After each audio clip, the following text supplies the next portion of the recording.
Ses amis l'appellent l'aventurier aveugle. Gérard Muller est avec nous. Comment allez-vous, Gérard? Très bien. On est ravis de vous accueillir. C'est ce livre-là dont on va parler. C'est un livre pour changer quoi? Le regard des autres sur les aveugles? C'est d'abord, oui, effectivement, de changer le regard qu'on a en général sur les aveugles. Et aussi, ce livre a été fait dans un but de transmission, de dire que malgré les épreuves de la vie, et Dieu sait que la vie est remplie d'épreuves, on peut malgré tout avoir une belle vie. Vous racontez comment on vous annonce à l'âge de 17 ans que vous avez une rétinite pigmentaire. C'est très simple. On lui dit tu seras aveugle à 50 ans. Tu ne pourras pas avoir d'enfant car ta maladie est héréditaire. Mais le monde s'écroule quand on dit ça à un gamin de 17 ans. Tout s'est écroulé. Et c'est vrai qu'il y avait eu, pendant cette période, une période suicidaire. Et bon, la vie est ce qu'elle est, et heureusement qu'elle est comme ça. Quelque part, je l'ai enfui, et puis j'ai continué à avancer. Vos parents ont des vieux prénoms, évidemment, qu'on ne donnerait plus aujourd'hui. Votre papa s'appelle Adolphe, il est prof de maths. Berthe, c'est votre maman, c'est une maman effacée, comme vous l'écrivez dans votre livre. L'adolescence, pour vous, va pas être très drôle. Les premiers bals à Agno. L'alcool, ça picole pas mal. Des bagarres, et déjà le vélo. Le vélo, c'est une passion chevillée au guidon, si je puis dire. Oui, le vélo, c'est vraiment mon sport de prédilection. Et c'est vrai que quand j'ai perdu la vue, de pouvoir faire le vélo a été pour moi le cap le plus difficile à franchir. Et après, je suis passé au tandem, mais le passage, comme je l'explique, n'a pas été très facile. On y reviendra parce qu'on a des belles images qui passent en ce moment. Au Burkina Faso, vous êtes justement en tandem, c'est le petit clin d'œil. On revient dans votre enfance, vous voulez être véto. Eh ouais, Gérard veut être vétérinaire, sauf que sur les conseils de votre papa, ça sera pharma. Votre père vous dit, tu pourras être ton propre patron lorsque tu perdras la vue. Oui, ça a été son... Ça a été Façon de son vous argument, protéger. ça a été son argument et puis finalement il a eu raison. J'ai eu la chance d'avoir un métier que j'ai pu continuer parce que j'étais mon propre patron et c'est un métier qui m'a beaucoup apporté parce que ce qui est primordial chez moi, c'est le contact humain, c'est les rapports humains. Et en tant que pharmacien, vous êtes souvent le confident des gens. Et dans mes voyages, c'est ce que je privilégie aussi. Vous allez rencontrer Ami, ça sera votre épouse, vous lui expliquez vos problèmes de vue, que vos enfants seront aveugles, puisque c'est une maladie héréditaire. Et Annie, elle vous déclare, bah écoute, on trouvera des solutions, Gérard, et vous aurez 4 enfants. Comment cette forme de rétinite pigmentaire n'a pas été transmise aux enfants? Comment ça se fait? Mais c'est ce qu'on m'avait dit à l'époque, mais dans la maladie, la rétinite pigmentaire, il y a plusieurs formes génétiques, il y en a plus de 200. Et dans mon cas, c'est comme l'hémophilie, ça se transmet par la maman qui est porte-saine.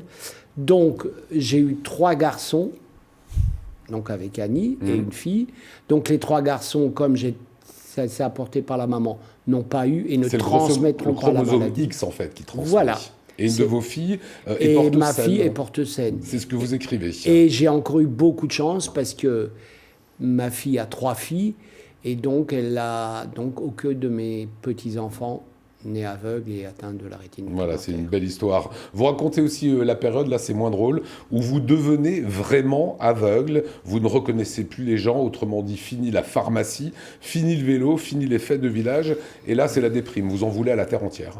Oui, c'est certainement dans ce cheminement par rapport au handicap la période la plus difficile, ce qu'on appelle la période de déni, qui est une période affreuse parce que on vit dans le mensonge, on se cache, on refuse de se montrer en tant qu'aveugle et donc on refuse aussi par là même tout ce qui peut vous aider dans votre vie quotidienne.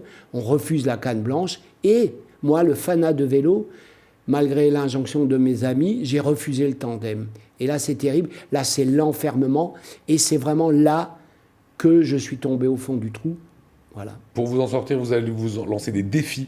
Vous allez faire de la voile, vous allez faire l'Himalaya, le Népal, Saint-Jacques-de-Compostelle. Je vous avais invité il y a quelques années, on en avait parlé. Saint-Jacques-de-Compostelle, vous le faites avec un GPS pour aveugles. Il n'est pas complètement au point, il faut être clair. À ce moment-là. À ce moment-là, Ouais. parce que effectivement, c'était un double défi d'abord de faire quelque chose par moi-même.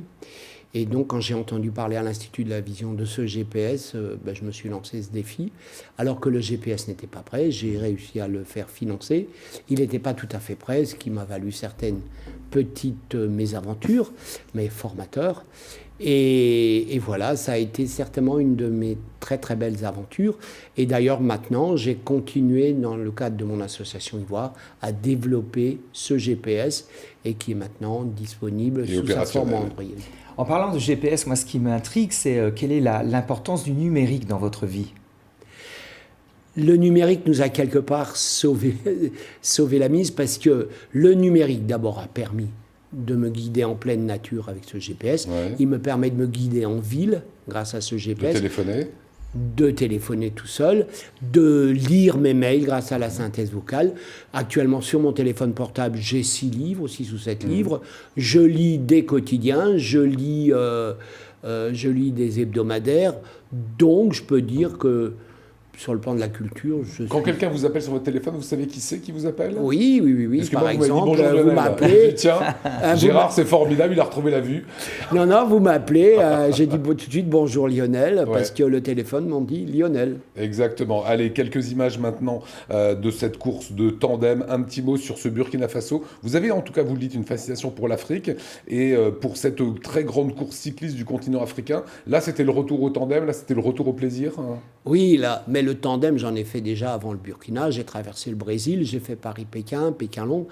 Et là, j'avais envie, mais avec François Orsa, qui est le président de Vélo pour le Faso, on est allé au Burkina afin de créer les premières courses handisport en Afrique. Et ce qui a donné d'ailleurs lieu à un film tourné par René Lesgus, et qui s'appelle Burkina Faso, qui s'appelle Combisiri, où on raconte toutes nos aventures africaines, on raconte ces premières courses handisport en Afrique occidentale, parce que ce sont les premières, et grâce à François Orsa et Vélo pour le Faso, on a fabriqué ces tandems. Donc ils ont un certain nombre de tandems, voilà, et aussi, maintenant, j'ai un autre projet qui est en train de se faire, c'est la Maison d'Annie, du prénom de ma femme, et un lieu de ressources pour des aveugles qui sont la plupart du temps vivent dans la rue, à Combisiri. Et tout est là-dedans, dans cet ouvrage, c'est tout chaud, ça vient de sortir. Les grands défis de l'aventurier aveugle, je vois mon bonheur.